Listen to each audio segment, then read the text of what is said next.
नमस्कार, मैं हूं आपके साथ वैशाली और आप देख रहे हैं द जर्नलिस्ट ऑफ इंडिया। आइए शुरुआत करते हैं आज की खबरों की, लेकिन उससे पहले नजर डालते हैं आज की सुर्खियों पर। प्रधानमंत्री नरेंद्र मोदी ने विजयदशमी के अवसर पर देश व प्रदेशवासियों को दी हार्दिक शुभकामनाएं। देशवासियों को जीवन के हर क्षेत्र में विजय प्राप्त हो, ऐसी मेरी कामना। प्रधानमंत्री नरेंद्र मोदी इस समय लाओस के 2 दिवसीय यात्रा पर हैं, जहां पर उन्होंने लाओस के राष्ट्रपति थो ग्लोन से मुलाकात की। अपनी बेहद खास मुलाकात में युद्ध और आतंकवाद का जिक्र किया।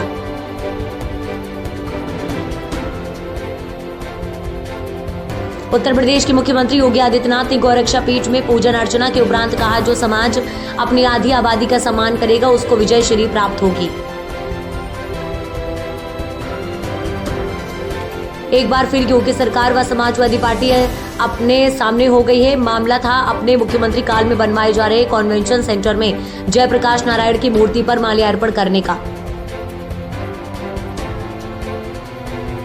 लंबे समय से चली आ रही मांग और छात्रों के आंदोलन के बाद उत्तराखंड सरकार ने राज्य के सभी विश्वविद्यालयों और समृद्ध महाविद्यालयों में छात्र संघ चुनाव कराने की तिथि घोषित कर दी। तो ये थी सुर्खियां। आइए अब जानते हैं खबरों को विस्तार से।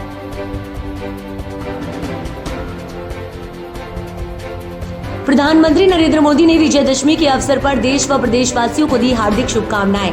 प्रधानमंत्री ने अपने एक्स पोस्ट पर लिखा, देशवासियों को जीवन के हर क्षेत्र में विजय प्राप्त हो, ऐसी मेरी कामना है।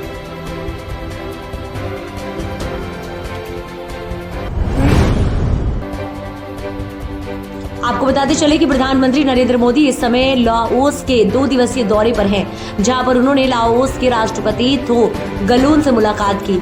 लाओ पीडीआर के राष्ट्रपति भारत 21वें भारत और 19वें में पूर्वी एशिया शिखर सम्मेलन की सफलतापूर्वक बधाई दी। ये वार्ता सौहार्दपूर्ण रही। अपनी बेहद खास मुलाकात में युद्ध और आतंकवाद का जिक्र किया और कहा कि विस्तारवाद नहीं, अब विश्वास में विकासवाद की नीति होनी चाहिए। प्रधानमंत्री नरेंद्र मोदी ने भारत आसियान सम्मेलन को संबोधित करते हुए कहा कि भारत ने 10 वर्ष पूर्व ईस्ट पॉलिसी, जिसने दशक में भारत आसियान देशों के एक नई ऊर्जा, दिशा और गति दी है। 10 वर्ष पहले मैंने भारत की एक्ट ईस्ट पॉलिसी की घोषणा की थी। पिछले 1 दशक में इस नीति ने भारत और आसियान देशों के ऐतिहासिक संबंधों को नई ऊर्जा, दिशा और गति दी है। आसियान सेंट्रलिटी को प्रमुखता देते हुए 2019 में हमने Indo Pacific ocean initiative launch किया था। ये ASEAN outlook on Indo Pacific को कॉम्प्लीमेंट करता है। पिछले वर्ष क्षेत्रीय सुरक्षा और स्थिरता के लिए मैरीटाइम एक्सरसाइज की शुरुआत की गई है। पिछले 10 वर्षों में आसियान क्षेत्र के साथ हमारा व्यापार लगभग 2 गुना होकर $130 बिलियन से अधिक हो गया है। आज 7 आसियान देशों के साथ भारत ने डायरेक्ट फ्लाइट कनेक्टिविटी है और शीघ्र ही ब्रुनेई के साथ भी सीधी उड़ानें शुरू होगी।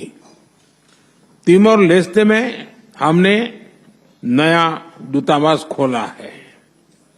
आसियान क्षेत्र में सिंगापुर पहला देश था जिसके साथ हमने फिनटेक कनेक्टिविटी स्थापित की और अब ये सफलता अन्य देशों में भी दोहराई जा रही है। पीपल सेंट्रिक अप्रोच हमारी डेवलपमेंट पार्टनरशिप का आधार है।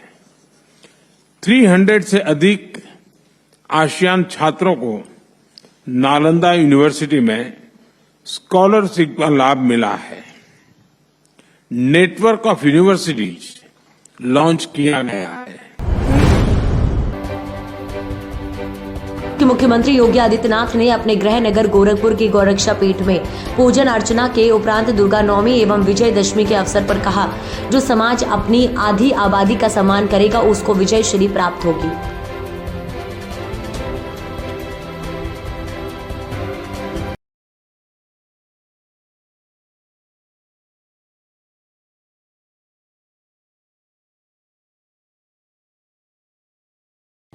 विजयादशमी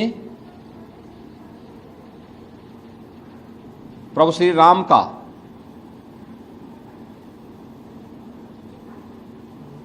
रावण पर विजय के उल्लास का पर्व है। स्वाभाविक रूप से जब शक्ति की साधना होगी तो सिद्धि के रूप में विजय श्री अवश्य प्राप्त होगी।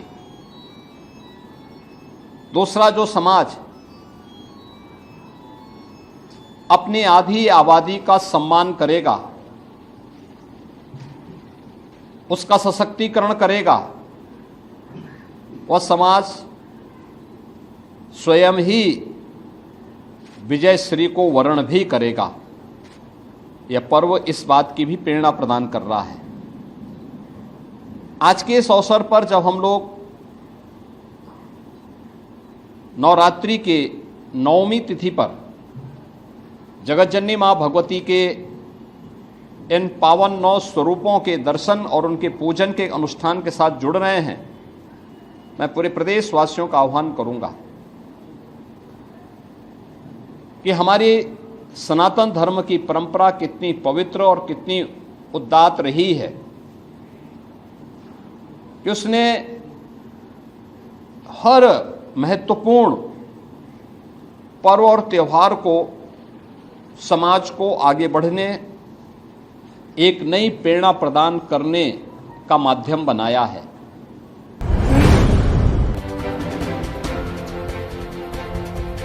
कल लखनऊ में स्वर्गीय जयप्रकाश नारायण की जयंती पर एक बार फिर योगी सरकार व समाजवादी पार्टी आमने सामने हो गई। मामला था अपने मुख्यमंत्रित्व काल में बनवाए जा रहे कन्वेंशन सेंटर में जयप्रकाश नारायण की मूर्ति पर माल्यार्पण करने का। विगत वर्ष भी अखिलेश यादव को प्रशासन द्वारा रोका गया था, पर वह अपने कार्यकर्ताओं के साथ गेट फांदकर माल्यार्पण कर आए थे। पर इस बार योगी सरकार ने कन्वेंशन सेंटर के बाहर गेट पर बड़ी बड़ी टीने व बैरिकेडिंग के साथ भारी पुलिस बल तैनात कर दिया था। उनके घर को भी बैरिकेडिंग लगाकर पुलिस बल तलब कर दिया गया था। उससे उत्तेजित हजारों समाजवादी कार्यकर्ता पार्टी कार्यालय पहुंच गए और जेपी सेंटर पहुंचने की मांग करने लगे। अखिलेश यादव ने कार्यालय पर स्वर्गीय जयप्रकाश नारायण की मूर्ति पर माल्यार्पण किया। सपा प्रमुख अखिलेश यादव ने नवदुर्गा एवं विजयदशमी का हवाला देते हुए इस मुहिम को टाल दिया, लेकिन इसी बहाने उन्हें योगी सरकार पर खूब बरसे। मैं अपने सभी समाजवादी साथियों का बहुत बहुत धन्यवाद देना चाहता हूं।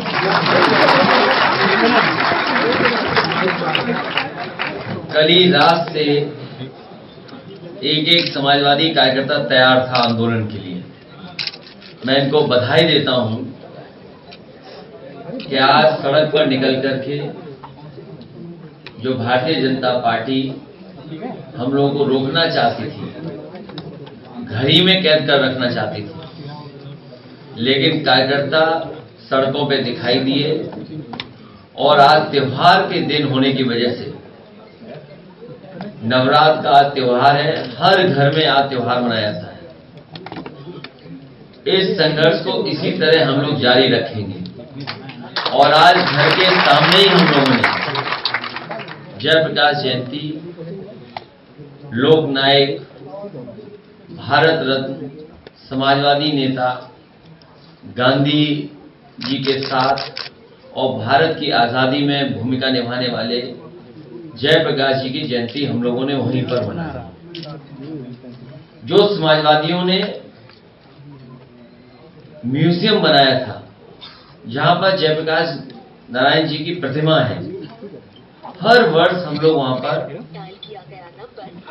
प्रतिमा पर माल्यार्पण करने जाते थे। समाजवादी सरकार थी, उस समय उद्घाटन हुआ था।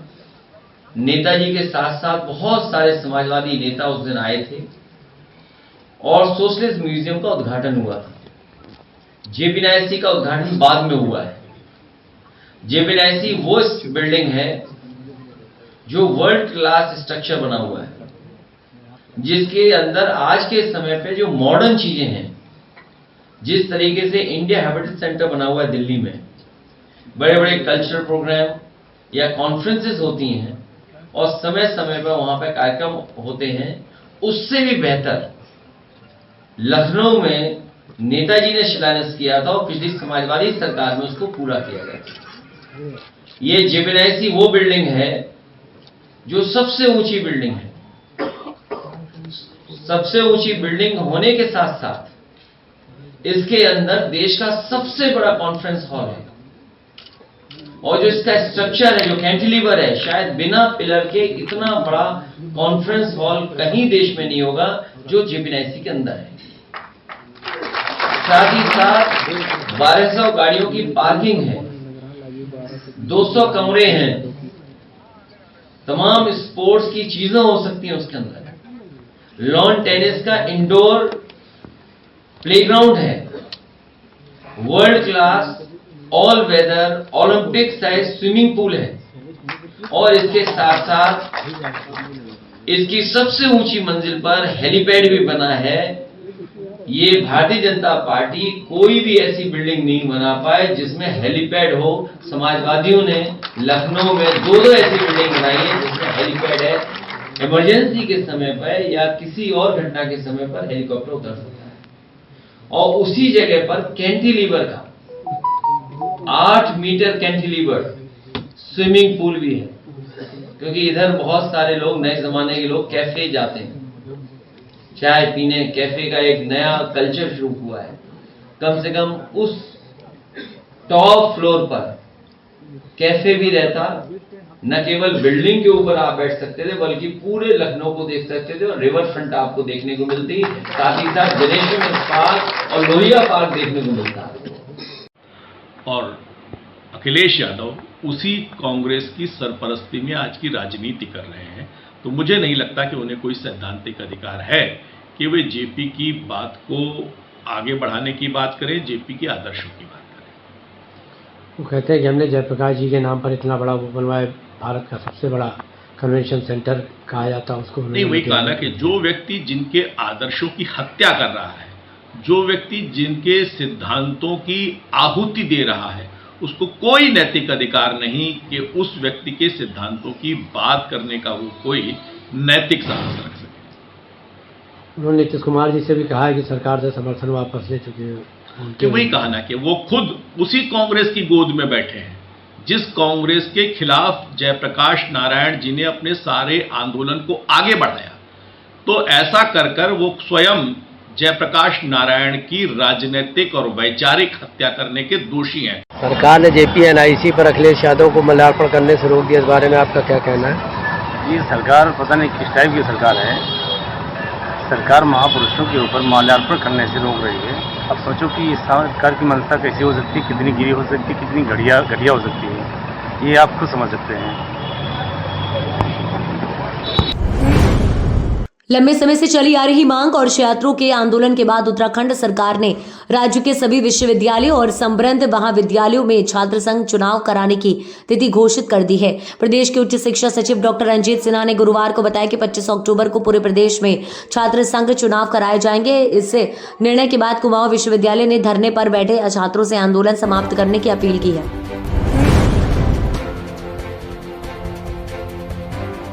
उत्तर प्रदेश में विधानसभा चुनाव के लिए भी 2 साल बाकी हैं। इससे पहले बहुजन समाज पार्टी ने अलायंस को लेकर अहम फैसला कर लिया है। सोशल मीडिया साइट्स एक्स पर बसपा चीफ मायावती ने एक ओर जहां ये संकेत दिए कि हरियाणा चुनाव में अलायंस उनके और उनकी पार्टी के काम नहीं आया, तो दूसरी ओर ये भी संदेश दिया कि अब भविष्य में किसी के भी साथ गठबंधन नहीं होगा।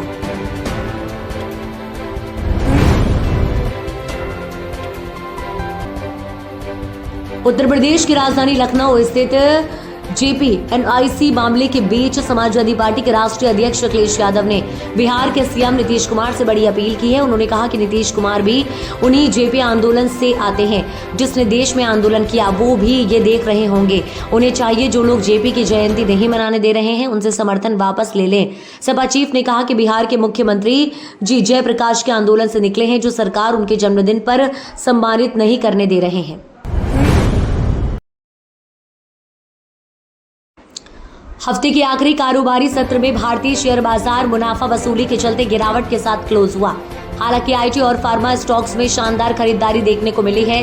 मिड कैप और स्मॉल कैप स्टॉक्स में रौनक रही। आज का कारोबार खत्म होने पर बीएसई सेंसेक्स 230 अंकों की गिरावट के साथ 81,381 अंकों और नेशनल स्टॉक एक्सचेंज का निफ्टी 34 अंकों की गिरावट के साथ 24,964 अंकों पर क्लोज हुआ। हेरा फेरी, आवारा, पागल दीवाना, वेलकम और ऑन जैसी आइकॉनिक फिल्म के प्रोड्यूसर फिरोज नाडियावाला ने बड़ा कदम उठाया है। सोर्स के मुताबिक फिरोज नाडियावाला इरोज के साथ वित्तीय देनदारी से जुड़े सभी मामले सुलझा लिए हैं, जिसके तहत उन्होंने अपनी मच अवांटेड, हेरा फेरी समेत कई फिल्मों के राइट्स हासिल कर लिए हैं। फिरोज की ज्यादातर फिल्मों को कल्ट का दर्जा मिला है।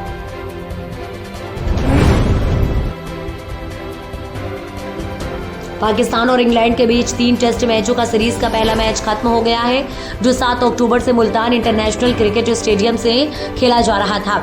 इस मैच में इंग्लैंड ने पाकिस्तान को बहुत बुरी तरह से हराया है। इस करारी हार के बाद पाकिस्तान के कप्तान शान मसूद ने अपनी बात रखी और हार के पीछे के कारणों को बताया। उन्होंने इंग्लैंड के गेंदबाजों से तुलना करते हुए अपने गेंदबाजों को सलाह भी दी है। इस बुलेटिन में फिलहाल इतना ही। ऐसे ही तमाम खबरों के लिए आप देखते रहिए द जर्नलिस्ट ऑफ इंडिया।